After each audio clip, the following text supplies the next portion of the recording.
The Madman! Welcome to the penultimate card review.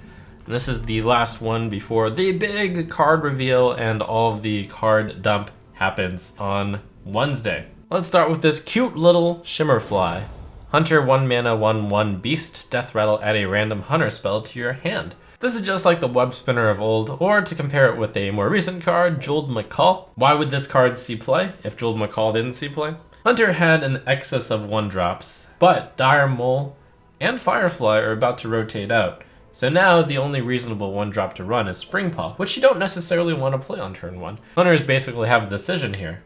Do you just not run a 1-drop, or do you run Shimmerfly? Or maybe there's another idea that I haven't covered yet, which is quite possible. With Candleshot rotating out as well, it might be quite important to get a turn 1 beast in play, so you can turn 2 Headhunter's Hatchet. So in that sense, Shimmerfly could be much more valuable than this little butterfly might let on. Warriors get not 1, but 2 10-drops. 10 mana, summon 2 copies of a minion in your deck. Harkening back to the old Recruit Warrior, the idea of big warrior is to include just big cards in your deck and then have ways to cheat them out. This is not meant as a cheat out a minion fast. This is meant as a late game. Instead of playing a minion, you're going to instead get some value by playing 2 minions worth of stuff. And when you compare this card to Varian Rin, it actually compares very poorly. Varian could also be played in a deck that didn't only have big stuff.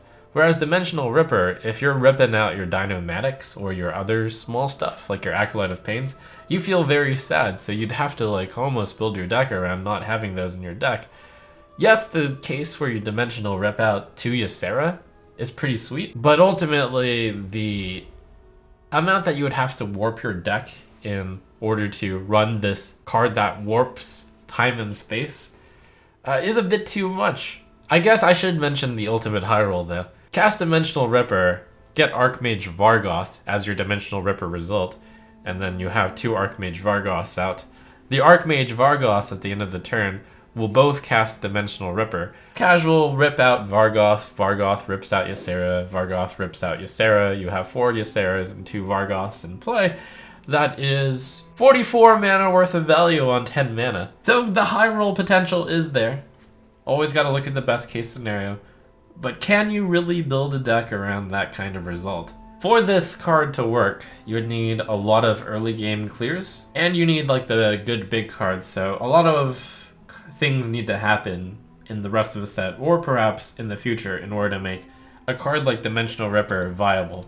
Same goes for the Boom Reaver. 10 mana, 7/9 mech. Battlecry, summon a copy of a minion in your deck, give it Rush. The Boom Reaver is less all-in than the Dimensional Ripper because you're guaranteed a 7/9 at the very least in the Boom Reaver. And you're also guaranteed for whatever you summon out to have Rush, which is kind of like 2 copies of a thing. The first one is mediocre because it's just a 7/9, the Boom Reaver.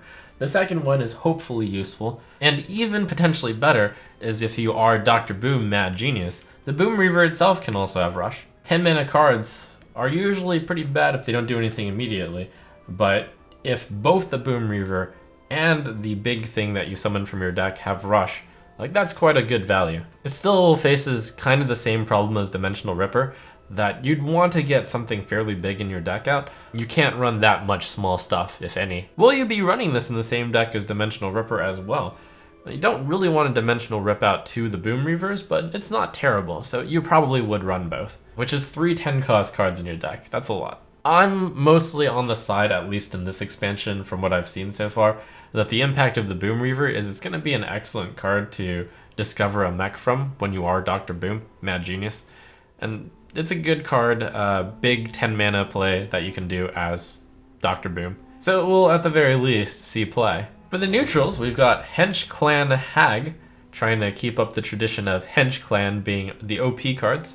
4 mana 3/3 Battlecry, summon 2 1/1 amalgams with all minion types. 4 mana 5/5. Wow, we got there. People look at the pure stat line of this card and are like, wow, that's really, really good. But did you know that Grim Necromancer existed, which was a 4 mana 4/6 stat line? Very similar to Hench-Clan Hag, the only differences are it's 3/3 instead of a 2/4. and the 1/1s were not amalgams, whereas Hench-Clan Hags are. These all minion types could definitely come into play. The Murlocs could be important, the Pirates could be important. Whereas Grim Necromancer got overshadowed by Serenite Chain Gang being a 4/6 with Taunt, Hench-Clan Hag has both Grim Necromancer and Serenite Chain Gang rotated out, so it doesn't have to compete. This might be the strongest base 4 drop now, and therefore Hench-Clan Hag just might see play across a variety of decks. Barista Lynchen, 5 mana, 4/5, Battlecry, add a copy of each of your other Battlecry minions to your hand. Super value. It's kind of like Zola, except on a larger scale. Zola can only ever get you 1 copy, but Barista can get you multiple copies of the Battlecries out on the board. At 2, she turns into extreme value, whereas 1, that's like the standard. Noteworthy, she doesn't actually combo with Shudderwock, because if you copy Barista Lynchen onto Shudderwock, then Shudderwock, when played, will add a copy of each of your other Battlecry minions to your hand, which won't include itself. If you somehow manage to have multiple Shudderwocks in play though, then you will get more Shudderwocks into your hand. That's currently very hard to do. But in decks with a high amount of Battlecries, Barista Lynchen can certainly offer a good amount of value. Notably, the Lackeys all have Battlecries and they're all pretty low cost, so you could play some Lackeys and then play Barista to get some immediate value. Barista could be really exciting with Battlecry minions that split. For example, Doubling Imp. If you play Doubling Imp and then you play Barista, you'll get 2 Doubling Imps into your hand, and then the 2 Doubling Imps can then both double into 4 minions apiece. Wow. But wait, that's not all. Why not play Omega Agent? You will get 4 4/5s, and you will get 3 Omega Agents in your hand, which you can play over the next 3 turns. If you're really insane, you can try to sextuple up Heroic. The Heroic thing I'm going to put around the same level as Pogo Hopper. Yes, you can play Pogo Hopper, or Barista. I still don't think Pogo Hopper is ever going to be a thing. It's just too slow. Exotic Mountseller, 7 mana, 5/8. Whenever you cast a spell, summon a random 3-cost beast. So if you ever wanted to mount King Mukla, now is your chance. And in fact, that is one of the better beasts to get. Average beast of a 3-cost beast is going to be around a 3/3. So essentially, if you manage to summon a beast, you're getting 8-11 worth of value the turn you play her. Reminds me a lot of Vexcrow, which was a mage-only card, so if Vexcrow could go into any deck, I think Vexcrow would have been played in somewhere. So will Exotic Mountseller go the way of the Vexcrow? Or if it's open to all classes, will someone manage to find a way to take advantage of the value of the Mountseller? And she's one of those engine cards that you can actually play on turn 7, because 8 health is a lot of health on 7. So you could play her without playing any spells, and then count on potentially going off the following turn with your spells. So I'd say on this one, don't be too quick to dismiss her, though she is likely not quite good enough. And finally, last but not least, Archivist Elysiana, 8 mana, 7/7, Battlecry, discover 5 cards, replace your deck with 2 copies of each. I think this is the single card which makes you click the most, so in that sense, she's pretty unique. You will discover 1 by 1 5 cards, and your deck is just replaced. So your deck will end up being 10 cards. This card is like the cream of the value versus value meta that might be set up. In the case where these value versus value decks are so closely matched that no side can kill the opponent fast enough, Archivist Elysiana is actually going to see play as the cherry on top that'll make you defeat your value-oriented opponent, because you'll put 10 more cards in your deck once you're about to fatigue, and you'll always beat your opponent who does not have Elysiana in their deck. There is some precedent for this being viable, because for a little bit of time, Value Control Priest, which ran Archmage Benedictus as the main way to win the game, which is to force your opponent to fatigue before you did, that's actually a thing.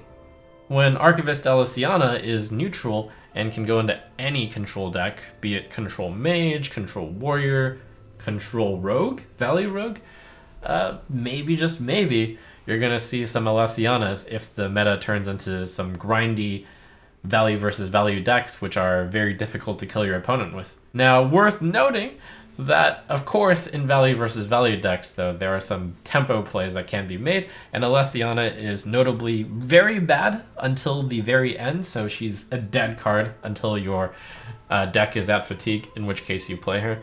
So, very useless against everything other than the exact situation where it's a value versus value matchup, and somehow neither side has gotten a decisive advantage. Worse than Elise in that sense as well, because Elise you can play early as a 5-drop. Elysiana you have to play near the end. She has some fringe benefits, such as eliminating the bombs or the bloods of Hakar in your deck. That should not come up that often though, I think. Worth mentioning that Hearthstone tournaments are currently using a specialist format in which you bring a deck and then you play that deck, but you also have a small sideboard. You have some decks you can switch into. Wouldn't be hard to imagine that Elysiana would make it into the sideboard decks of these decks against the value versus value meta. There's also some chance of this card potentially being decent with Myra's Unstable Element. Normally you'd want to use Academic Espionage, but maybe Elysiana could be used as a copy 3 of Academic Espionage, just in case. I don't think so, but maybe. So we await tomorrow, where all of the cards, 55 more, are going to get revealed. Looking forward to seeing, notably, if there's going to be another Druid Heal card out there. Will there be more rogue ways to generate minions? Are there some dragons hidden around for Dragon Paladin? Where are those Death Rattle mechs in Hunter? Will there be any aggro cards printed? Find out those things and more very soon.